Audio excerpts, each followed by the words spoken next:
हमारे साथ में इस स्टूडियो से तमाम मेहमान भी जुड़ चुके हैं। आज के पहले फेज के इलेक्शन को लेकर चर्चा भी करेंगे। अनुज आत्रे प्रवक्ता कांग्रेस हैं, दुष्यंत नागर राजनीतिक विश्लेषक हैं, सौरभ दुबे राजनीतिक विश्लेषक, अक्षत शौनक प्रवक्ता जेएसपी। आप सभी का बहुत बहुत स्वागत है। सबसे पहला सवाल दुष्यंत जी आपसे, क्योंकि दोपहर 1 बजे के जो मतदान के आंकड़े आए हैं वो काफी बेहतर लग रहे हैं, क्योंकि दोपहर 1 बजे तक 40 से 45% हर एक विधानसभा सीट के अगर मतदान केंद्रों की बात करें तो वहां पर मतदान देखने को मिला है।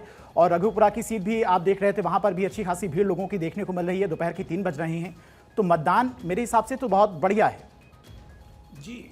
लेकिन मतदान में आपने देखा है अभी तक जो प्रतिशत रहा है वो महिलाओं की भागीदारी काफी अच्छी है। अगर मतदान प्रतिशत 55+ होता है, 60 तक जाता है, तो बदलाव की उम्मीद बहुत ज़्यादा बढ़ जाएगी, गठबंधन को एज मिलेगा। जो मतदान का ट्रेंड अभी तक आया है उसमें असमंजस की स्थिति है और कांटे की टक्कर दिखाई दे रही है। किसी एक दल की तरफ हम अभी नहीं कह सकते कि मतदान का झुकाव किधर है।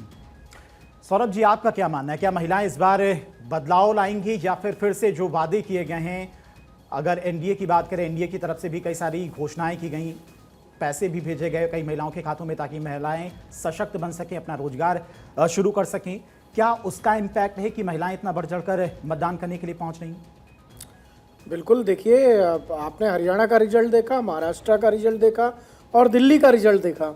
मुझे लगता है कि बिहार में ये जो बढ़ा हुआ वोट परसेंटेज है और बढ़ चढ़ करके वोट परसेंटेज आ रहा है, वो महिलाओं का वोटर उसमें स्पष्ट तौर पे दिखाई दे रहा है। और मेरा मानना है कि ये सारा वोट भारतीय जनता पार्टी को जाने वाला है, उनकी गठबंधन की सरकार को जाने वाला है, जदयू को जाने वाला है। और कहीं ना कहीं मुझे लग रहा है, देखिए, लोगों के अंदर जो है वो उत्साह भी देखा जा रहा है। सुबह हमको लगा नहीं कि इस बार के बिहार के चुनाव में जिस प्रकार से विपक्ष का जो है प्रचार प्रसार रहा, सब टूटे फूटे बिखरे दिखाई दिए। राहुल गांधी इधर बिखरे हुए दिखाई दिए, तेजस्वी यादव अकेले उधर पड़े रहे। और उसके बाद देख रहे हैं कि परिवार के अंदर ही तेज प्रताप यादव नाराज है, वो अलग पार्टी बना के लड़ रहे हैं। इधर जन सुराज है, जन सुराज भी जो है वो लगातार जो जिस प्रकार से दिल्ली की राजनीति में केजरीवाल जी ने जन्म लिया था, इन्होंने बिना आंदोलन के जन्म लिया है। और ये चूंकि पीके एक विश्वसनीय चेहरा जरूर है, लेकिन इनके ऊपर भी अभी से काफ़ी आरोप लग चुके हैं। तमाम ऐसे लोग इनकी पार्टियों से जुड़ चुके हैं जो पहले किसी न किसी पार्टी के साथ थे और उनके ऊपर भी बाहुबली का ठप्पा लगा हुआ था। तमाम जो है कुछ लोगों पे भ्रष्टाचार के आरोप भी थे।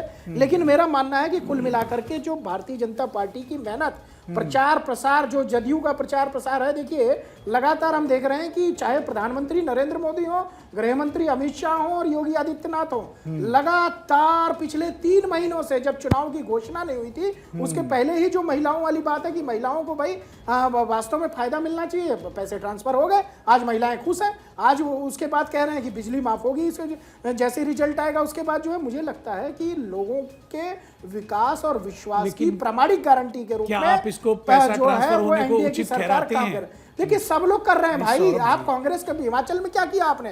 चुनाव से पहले किसी ने कोई पैसा ट्रांसफर नहीं किया। कांग्रेस पार्टी ने हिमाचल जो सरकार है उसको खोखला कर दिया।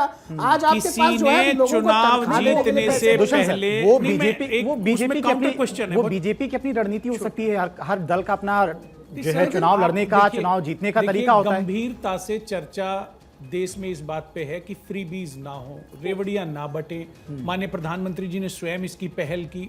उसके बाद भी बिहार की सरकार फैसला लेती है कि तुरंत 10-10 हजार रुपए खाते में डाल दिया जाता है, और वो आचार संहिता लगने से पहले आ रहा है। बहुत पिछड़ा हुआ है, बिल्कुल पिछड़ा हुआ है साहब। तो 5 साल से सोचना चाहिए था। आप 2 लाख डालते, 10,000 क्यों डालते, लेकिन उचित समय पे डालते। उसके बाद आप कह रहे हैं कि जी ये पैसा वापस भी नहीं लिया जाएगा। तो जो अनुज अत्रे जी की पार्टी वोट चोरी की बात करती है, वोट चोरी का आरोप लगाते हैं, तो क्यों ना इसे भी उसी से जोड़ के देखा जाए कि ये भी वोट लेने के लिए किया जा रहा है।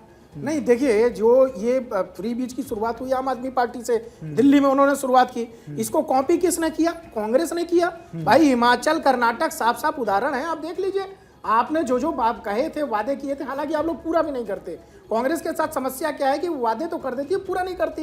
हिमाचल को जिस प्रकार से आर्थिक तंगी में आज हिमाचल जूझ रहा है, उसकी देन किसकी देन है? वो कांग्रेस पार्टी की देन सर, है। बट इसमें तो बिहार भी पिछड़ नहीं रहा है। महिलाओं को जो उनका अधिकार है, महिलाओं को जो उनका हक है, मुझे लगता है कि सौरभ जी आपको रोकना चाहेंगे। गिरिराज सिंह क्या कुछ कह रहे सुन लेते हैं पहले, आप उसके बाद आते हैं आपके पास। क्या मैं पूछना चाहता हूं, ये बुड़का नहीं उठता है जब एयरपोर्ट पर जाते हैं? क्या ये बुर्का नहीं उठता है जब आधार बनाने जाते हैं, जब ये हवाई जहाज यात्रा करते हैं, जब ये सरकारी सेवाओं का लाभ लेते हैं?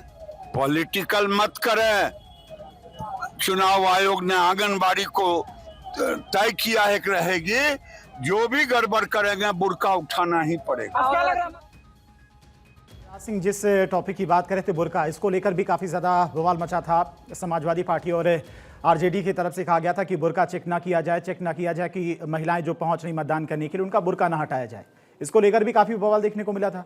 गिरिराज सिंह आज उसी का जिक्र कर रहे हैं। देखिए, बवाल तो मचेगा क्योंकि जो विपक्ष की राजनीति वो पूरा मुस्लिम समीकरण पे ही कर रहे हैं।